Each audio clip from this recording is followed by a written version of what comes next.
მოგესალმებით თემურ და ალექსანდრე ტაბატაძევი ჩვენ წინა ვიდეოში ვსაუბრობდით ქართული უძველესი სახელმწიფოს შექმნის შესახებ და გვინდა ეს თემა გავაგრძელოთ, მოკლედ გავიხსენოთ რაზე მქონდა საუბარი, რომ შემდეგი საკითხები უფრო ადვილად იქნას აღსაქმელი.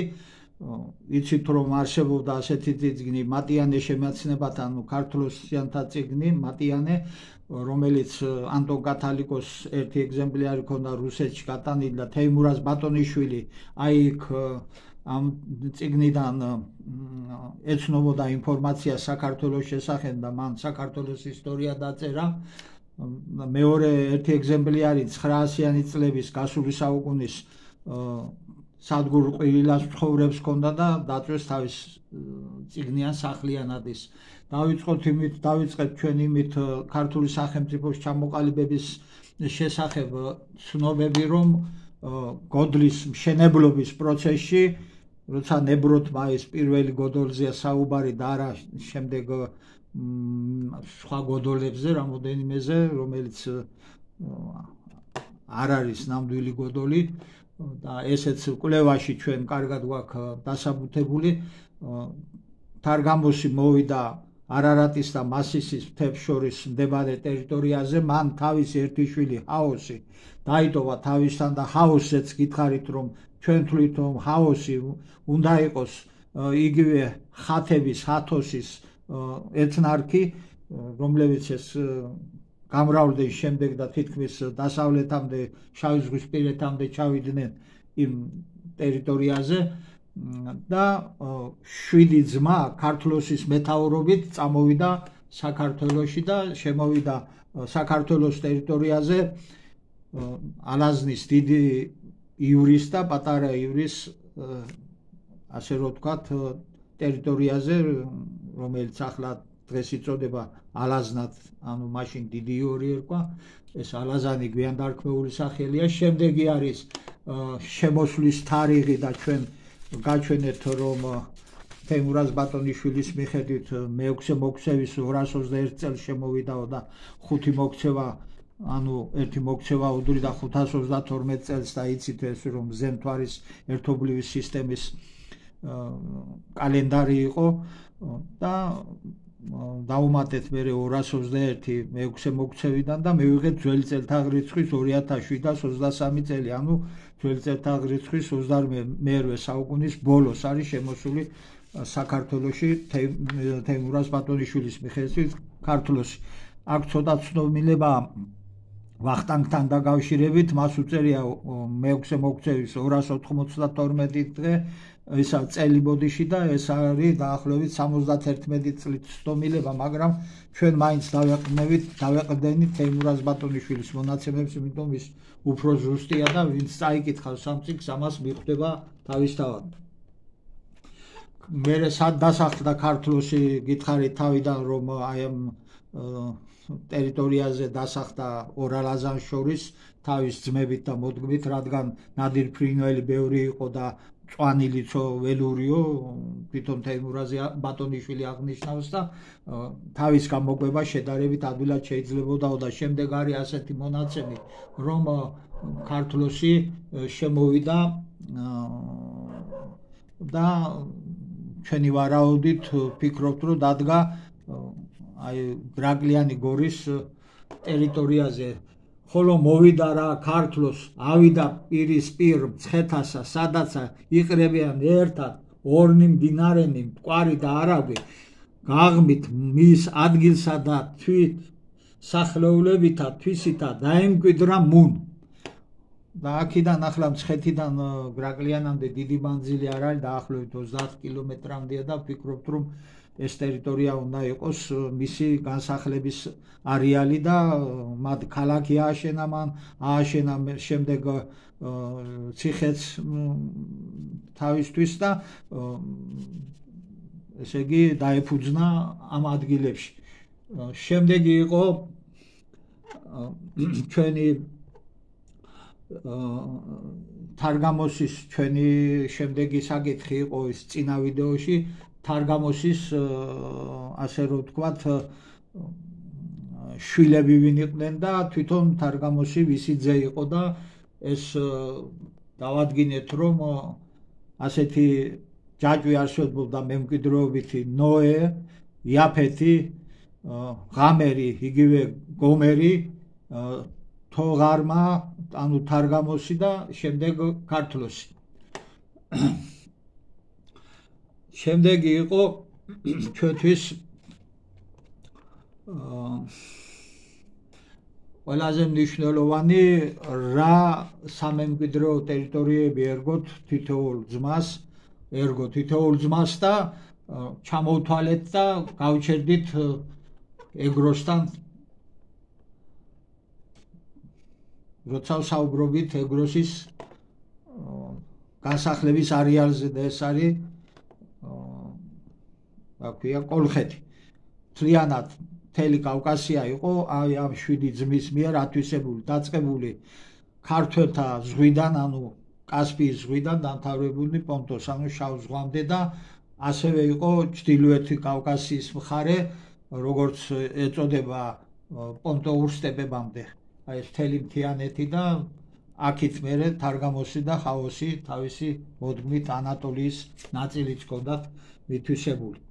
გავაგრძელოთ ახლა ჩვენ თხრობა აი აქიდან ეგროსის მერე რა მოხდა. შვილებს მიცა თქვათ ქართლოსმა, აგერ არის მოცემული, კახოს მისცა სამკვიდრებლად ადგილი შინაგანისა, კახეთისა, აღმოსავლეთ სამზღვრამდე ჰეროსისა, ჩრდილოეთ კავკასია. მერე ბარდოს მისცა ორბეთი ერდუჯის მდინარემდე ადგილი ქალაქი გაჩოსი, მთა აბოცის საზღვრამდე და ჩრდილოეთით კვარი, გაჩოს ქვემო ქართლი, ცხეთოსის ძეებს, უფლოს შიდა ქართლი, ოცხოს, ტასისკარი, ჯავახოს, თაფარანი და ვიდე მკვრის დასაწყისამდე. ესე იგი, მთელი კავკასია, ჩრდილო და სამხრეთ კავკასია იყო ათვისებული. ახლა საინტერესოა, როგორი მმართველობის სისტემა ჰქონდათ თანამედროვე ენით თუ ვიტყვით, რა პოლიტიკური მოწყობის იყო იმ პერიოდის პირველი ქართული სახელმწიფოს მმართველობის სისტემა. ქართლოსი იყო მმართველი აი ამ მთელი ტერიტორიის, მას ემორჩილებოდნენ ყველა ძმები. ქართლოსმა დაასახლა ძმანი ესრე თვისნი, რომელნიცა იყვნეს თვისთვისა, ხედრისა, ზედა ქვეყანისა, ნათესავთ მთავარნი. არამედ ფლობდა მათ ყოველთა ზედა, ქართლოს და ძმანი მისნი მორჩილ იყვნეს მისსა ყოველი თურთ ერთგულად სახურებდეს მას. ესე იგი, გამოუყო ტერიტორიები გითხარით ძმებს და შვილებსაც და ისინი იმ ტერიტორიების მმართველები იყვნენ, მაგრამ მორჩილებდნენ ქართლოს და ძალიან დიდ პატივს სცემდნენ და თაყვანსაც სცემდნენ, ისე უყვარდათ. ენაზე გესაუბრეთ, რომ მათი ენა იყო ქართული და თეიმურაზ ბატონიშვილის განმარტებით არც დიდად არ შეცვლილაო, თავის ეპოქაზე ამბობდა, ეს წიგნი გამოცემულია მე-19 საუკუნის პირველ ნახევარში 1858 წელს და შემდეგ უკვე გარკვეული პერიოდის შემდეგ წერს, რომ ქართული ენასო შეერია იქ თქვათ ებრაული ენა და სხვადასხვა ენები. აი ნაბუქოდონოსორზე წერს, ნაბუქოდონოსორ მეორემ რომ დაიპყრო იერუსალიმი და ებრაელები განდევნა და წამოვიდნენ ებრაელები საქართველოში ამ პერიოდზე წერს. ახლა უნდა გითხრათ კიდევ ერთი მთავარი საკითხი, რომ დავით აღმაშენებელმა, როგორც იცით, ნიკოფსიიდან დარუბანდამდე და ოსეთიდან არეგაწამდე აღადგინა ქართული სახელმწიფოებრიობა და ეს ჩვენი აზრით მან გააკეთა იმიტომ, რომ ყველა ქართველ მეფეს ხელი მიუწვდებოდა ამ მატიანე შემეცნებათაზე, ანუ მატიანე ქართლოსიანთაზე და იცოდნენ იქ რაც ეწერა და რა ტერიტორიებიც, აი ჩვენ რაც აგიკითხეთ ზემოთ, რომელი ძმას რა ტერიტორია ერგო და ჩრდილო და სამხრეთ კავკასია რო ერთიანი სახელმწიფო იყო და აი ეს ერთიანი სახელმწიფო აღადგინა ჩვენმა უდიდესმა მეფემ და სასიქართულო ადამიანმა დავით აღმაშენებელმა და ალბათ ყველა მეფე მეტნაკლებად ვისაც რამე კი შეეძლო და რამე გააკეთა საქართველოს ისტორიისთვის, სხვათა შორის ვახტანგ გორგასალიძე შეება ამის თქვა, იმიტომ რომ ისიც გადავიდა ჩრდილოეთში და შემოუარა როგორც იცით, ხომ იცით, ჩრდილო კავკასიას და იმანად სადა რომ აღედგინა, სადა და აღადგინა აი ეს პირველადი ქართული სახელმწიფო. და ასე იყვნენ სხვა მეფეებიც, ვის როგორ შეეძლო ცდილობდა ყოველ შემთხვევაში. ახლა გადავიდეთ შემდეგ საკითხზე. რა იყო ქართლოსის შემდეგ? ქართლოსი გარდაიცვალა, მაგრამ სამწუხაროდ თეიმურაზ ბატონიშვილს არ აქვს მითითებული არც მოქცევით და არც სხვა რაიმე ათვლის სისტემით, წელთა აღრიცხვის ათვლის სისტემით, როდის მოხდა ეს ამბავი. და წერს ხოლო ამას, რომ ხოლო მოგდა ქართლოს და შემოჰკრბენ ძენი და ძმანი მისნი ცოლისათანა ქართლოსის სასა და დაფლეს ადგილსა მას, სადა იგი დამკვიდრებული იყო თასა ქართლოსისასა. ანუ ვარაუდობთ, რომ აი ამ გრაკლიანის ტერიტორიაზე და აქ დაკრძალეს. ესე იგი ცოლიც როგორც ჩანს მნიშვნელოვან როლს თამაშობდა ამ სახელმწიფოებრიობის ჩამოყალიბების საქმეში, ყოველ შემთხვევაში შემდგომ პერიოდებზე, როცა ქვემოთ მოგიყვებით, იქ ცოტა კიდევ უფრო მეტად ჩნდება მისი ნაღვაწი. სამწუხაროდ არც მეუღლის და ქართლოსის ცოლის სახელი არის ცნობილი. რა იყო ამის შემდგომ, ქართლოსის შემდგომ? გარდაიცვალა მისი მეუღლეც და დაფლეს მის გვერდით, ისიც დაასაფლავეს. სხვათა შორის თეიმურაზ ბატონიშვილი ამბობს, რომ ბოსტან ქალაქიო ქართლოსის მეუღლის დაარსებულია ავანურ რუსთავი. თავის დროზე, როცა ცოცხლები იყვნენ, რა თქმა უნდა. ახლა ამის შემდეგ მემკვიდრეობა გადავიდა მცხეთოსზე. მაშინ ანდერძისამებრ ქართლოსისა ძეთა და ძმათა ქართლოსისათა განზრახთა თანა ცოლისა ქართლოსისა, აი ცოლისა ქართლოსისა აღირჩივეს მცხეთოს უხუცესი შვილი ქართლოსისა ადგილსა ზედა მამისა ნათესავთ მთავართა უხუცესად და მორჩილებდეს მას. ანუ მისი ადგილი, ქართლოსის ადგილი დაიჭირა მისმა უხუცესმა შვილმა მცხეთოსმა, რომელმაც აი ეს ქალაქი მცხეთა აღაშენა. მისი სიკვდილის შემდეგ უკვე გადავიდა უფლოსზე, მცხეთოსის შვილზე ეს მემკვიდრეობა. შემდგომად მცხეთოს ნათესავ მთავართა უხუცესისა თუმცაღა მიიღო ძემან მისმან უხუცესმან უფლოს მემკვიდრეობაცა და საკუთარიცა ნაწილი სამპყრობელოი მამისათვისისა, მაგრამ ვეღარა ძალ იდვა და მორჩილებად ერისა მის განდიდებულისა მსგავსად მამისა და პაპისა თვისისა. ანუ ლაპარაკია მცხეთოსზე და ქართლოსზე, რომელნიმე და უმეტესნი კერძონი ივერიერთა მორჩილებდეს, ხოლო სხვანი ურჩ და არა მნებელი იყვნეს მორჩილებად უფლოსისა და ამას შინაცა გამოვიდა ამბოხი შორისა მათთა. აი უკვე უფლოსიდან იწყება ქართული სახელმწიფოს ტორტმანი, დაშლის პროცესი, ასე რომ ვთქვათ. ესე იგი იქ ამბოხიც მოხდა, ზოგი ემორჩილებოდა, ზოგი არ ემორჩილებოდა. სამწუხაროდ არ არის მითითებული, რომ რომელი ძმების შთამომავლები ემორჩილებოდნენ, რომელი არა. უფრო სავარაუდოდ ეს ეხება ჩრდილო კავკასიას. იქ უკვე იქიდან სტეპების მხრიდან დაიწყეს შემოსევები ძველი წელთაღრიცხვის მეორე 1000 წლეულის დასაწყისიდან და ამის შესახებ თეიმურაზ ბატონიშვილს არა მარტო ჩრდილოეთით, სამხრეთითაც, საქართველოშიც ამის შესახებ ცნობები აქვს თეიმურაზ ბატონიშვილს, მათ შორის ეგვიპტელებიც როგორ შემოესიენ სამხრეთ საქართველოს ტერიტორიას და ერთი სიტყვით დიდი ბრძოლები გადავიტანეთ გარკვეული პერიოდულობით.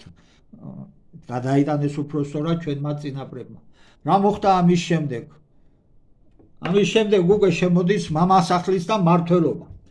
ოდეს გამრავლდეს შთამომავლობანი უმეტეს ქართლოსიანთანი, მაშინ საზოგადოებათა ერისა გამოირჩევნეს და დაადგინეს თავისა მათისა ყოველთა თითოეულთა კერძოთა და ადგილთა საქართველოისა ცხოვრებელთამან როდენთამდე სახთა თვისად მამასახლისთი. ესე იგი დაიწყო მამასახლისების მმართველობა.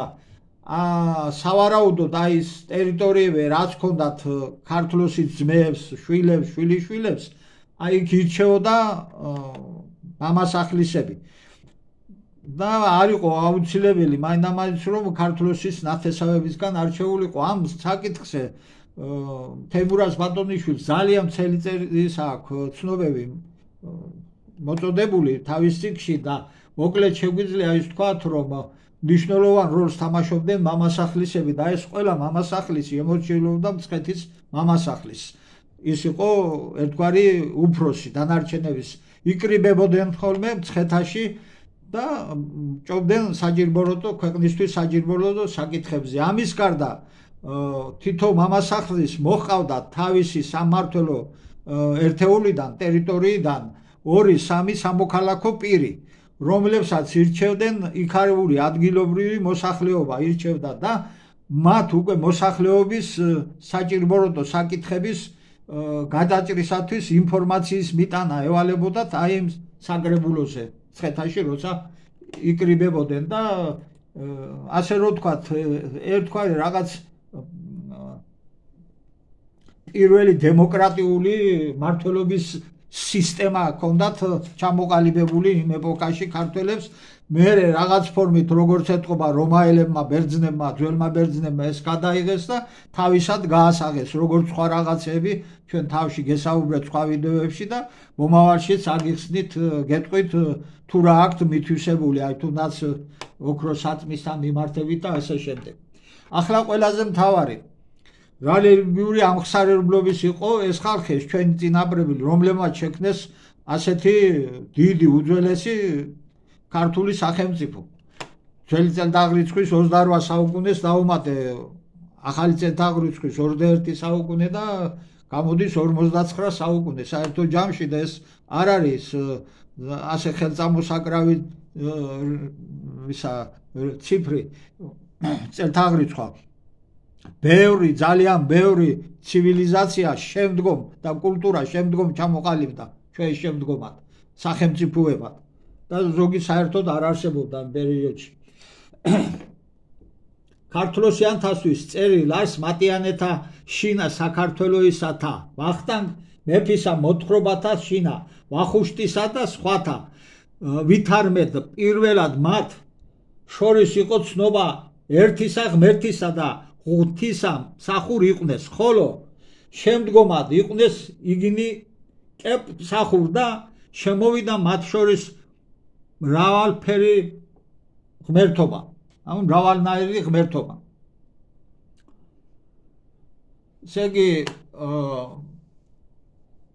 მას აქვს თემურაზ ბატონიშვილის ასეთი სიტყვა გამოყენებული, დამბადებელი ღმერთს აღიარებდნო, დამბადებელ ღმერთს. აი სრულიად საქართველოს კათოლიკოსი ღირსი არსენი დიდის წერს ესრეთ ქართველთა ერნი პირველად მსახურებდეს ღმერთსა, რომელნი მიდრეკეს შემდგომად კერპთ მსახურებად და შეუდგნენ ეშმაკსა ღმერთთასა სხვათასა და თაყვანს სცემდეს ძელთა, ქვათა და ღმერთად ხადოდეს. ესე იგი დაიწყესო მერე შემდეგ ეს დამბადებელი ღმერთი ჩვენმა წინაპრებმა და აქ უწერია რომ ძელს და ქვებს და რაღაცებს სცემდნო თაყვანს და მრავალ სახიერი და მრავალ ფორმიანი ღმერთები ყავდათ. აგრეთვე ჩვენთვის ცნობილია რომ ერთ-ერთი აი ასეთი მნიშვნელოვანი ღვთაება ანუ ღმერთი იყო ბოჩი. აი რა შეეს ბოჩის შესახებ თეიმურაზ ბატონიშვილი. ბოჩი საკუთარი ღმერთი იყო უძველესთა ქართველთა. ბოჩისასა იწოდეს ამას. ეხსნე 7 ხელნი. აქ თეიმურაზ ბატონიშვილს უწერი ერთ-ერთი პატარა ნიუანსია, მაგრამ მნიშვნელოვანი. იმ ასოთი ეს ხელნი სვანურში შემორჩენილია, ეს დახლ მაგალითად თხას ნიშნავს, ხან, ხარი, აი ეს ქ და ხ და ყს რაღაც ერთობლივი წარმოთქვა ამ ასოსი, ამ ფონეტიკურად. ხელნი, ესე იგი ხელი კი არა, ხელნიო, 7 ხელნი, რომელითაც ხელმწიფებდა თითოეულთა უმაღლესთა მათ ყოველთა სხვათა მწვერვალთაგან 7-თა მწვერვალთა კავკასიათა და თითოეულთა ხელსა მისა აკვდა თვით ფერი ხელმწიფება მოფენად სარგებლობისა წყალობისა გინა რისხვისა. ესე იგი ეს იყო 7 ხელიო ბოჩის გამოსახულება. შეიძლება ვთქვათ, რომ 7 მწვერვალიცო, უმაღლესი მწვერვალი კავკასიონისო და როგორც ბოდიშით, როგორც რისხვის, ასევე წყალობის გამოსახულებასაც წარმოადგენდაო ეს ღვთაება. ახლა შემდეგ რას ამბობს? ეგ სახედვე 7 ხელნი ბოჩისანი ნიშნავდეს 7 ნათესაობათა თარგამოსიანთა. პირველი, ასე უწერია, ქართლოსისა და სხვათა 6 ძმათა მისთა, რომელნიცა იყვნენ ერთ საზოგადოებად და ხელისა, ანუ ისევე ხელისა ქვეშე ქართლოსისა. მერე მეორე, ეგროს, მესამე, მოვაკონოს, მეოთხე, ჰეროს, მეხუთე, ბარდოს, მეექვსე, ლეკოს და მეშვიდე კავკასოს. ანუ მთელი კავკასია, სამხრეთ და ჩრდილოეთ კავკასია, ესე იგი დამბადებელი ღმერთის შემდეგ უკვე აღიარებდა, როცა უკვე სარწმუნება შეიცვალეს, ასე რომ ვთქვათ და გამრავალფეროვნდა, ასე ვთქვათ, ბოჩს ამ ღვთაებას აღიარებდნენ და თაყვანსცემდნენ და გამოისახებოდა ეს 7 ესე იგი მკლავით. ახლა ჩვენ გავიჩნდა ასეთი ვერსია, რომ ეს 7 მკლავი ხომ არ არის აი ბორჯღალის გამოსახულება, იმიტომ რომ ბოჩის როგორც ღვთაების ასე რომ ვთქვათ, უხეშად რაიმე სახით გამოსახულება არ არსებობს, არ იძიება, ვთქვათ, ისტორიაში. არის სხვადასხვა ღმერთების დაწყებული შუმერებიდან და ასე შემდეგ, აგერ დალის მაგალითად რომ აღწერილი არა როგორი ფორმა ჰქონდა და სხვადასხვა ღვთაებებს, ქართულ ღვთაებებს, მაგრამ ამ ბოჩზე არაფერია ნათქვამი და ვფიქრობთ, რომ ეს ბოჩი იგივე ბორჯღალია. სხვათა შორის ეს ბორჯღალი ჩვენ გვაქვს ერთ-ერთ ვიდეოში, რომ ბორჯღალის ფორმა აღმოჩენილია ამერიკის ტერიტორიაზეც, ანასაზის ტომის პეტროგლიფებზე. და სხვა ადგილებშიც არა მარტო მათ და ამაზე კიდე გვინდა ცალკე ვიდეო ჩავწეროთ, რასთან მქონდა საქმე და რატომ არის რომ მთელ მსოფლიოში არის ერთნაირი ნიშნები, ასონიშნები, გამოსახულებები და რაღაც გრაფიკული გამოსახულებები და რაღაც ფორმები რატო ემთხვევა ერთმანეთს. არის გარკვეული მოსაზრება გვაქვს და ვიცით რაზეც არის საქმე. ესაშიც არის საქმე. ახლა გადავიდეთ კიდევ ერთ მეტად მნიშვნელოვან საკითხზე. რატომ დასახდა გრაკლიან გორაზე ეს ქართლოსი, უпростоრად რომ დასახდა, რა არის ამის დამამტკიცებელი საბუთი, ჩვენ რატომ ჩავთვალეთ ეს ასე, რომ ასე უნდა ყოფილიყო. თქვენ მოგეხსენებათ, რომ წინა ვიდეოში ჩვენ გავუწყეთ ოქროსაძმისის შესახებ, აი ვერძი და სტანი და აქ გითხარით, რომ აი ირემი, ცხენი, ირემი, აქ ჰერკულესის თანავარსკვლავედი აქ მთვარე ჩანს, აქ ნათობი ჩანს, ციური სხეული არის ვენერა თქო რო გითხარით. აი ეს გრაფიკული გამოსახულება როგორ ერწყმის ჰერკულესის ფონზე იუპიტერი და სატურნი ერთმანეთზე, ეს არის ასახული აქ. და ეს მოვლენა 1018 წელს ძველი წელთაღრიცხვისა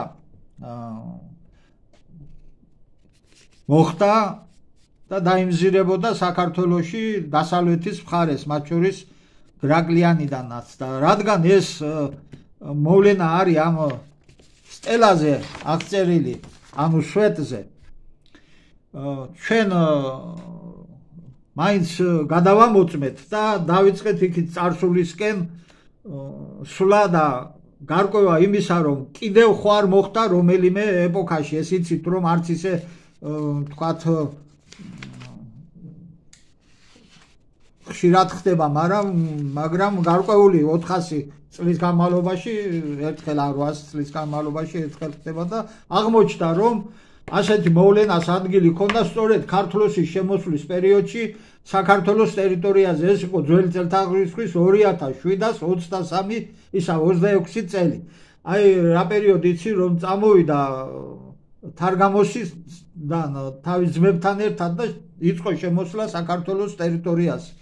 მე ვიფიქრეთ რომ შესაძლებელია ეს იმიტომაც იქნა გამოსახული რომ იმ პერიოდში უკვე და მერეც ქართლოსის სიკვდილის შემდეგ ქართლოს როგორც ღვთაებას ისეცემდნენ თაყვანს და აი ეს მოვლენა, ციური მოვლენა და ეს ეგრეთ წოდებული კალენდარი აგიხსენით ჩვენ ყველაფერი ეს რას ნიშნავს და როგორ არის შემორჩა ჩვენი წინაპრების მეხსიერებაში და აღმართული იქნა სვეტად და დატანილი იქნა სვეტზე თიხის სვეტი ეს და ოქროს ფირფიტაზე კოლხეთში, რომელიც ლეგენდისგან აღმართება და მუხაზე.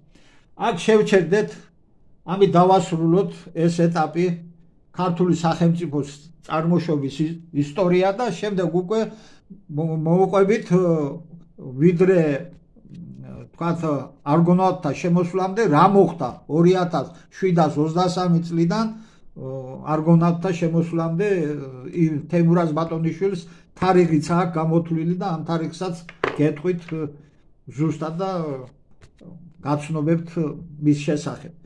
დიდი მადლობა, ამით დავასრულოთ. ძალიან გთხოვთ გამოიწერეთ ჩვენი არხი, დაგვიკომენტარეთ და აგრეთვე თუ რაიმე შეკითხვები გაქვთ, პასუხს გაგცემთ. თუ ვინმე სურვილი აქვს ჩვენი კვლევების წაკითხვისა, შეგვიძლია ელფოსტა მოგვაწოდეთ და გამოგიგზავნოთ სრული კვლევები, ბევრს უგზავნით, უკვე ბევრია მთხოვნელი. დიდი მადლობა. შემდეგ ვიდეომდე.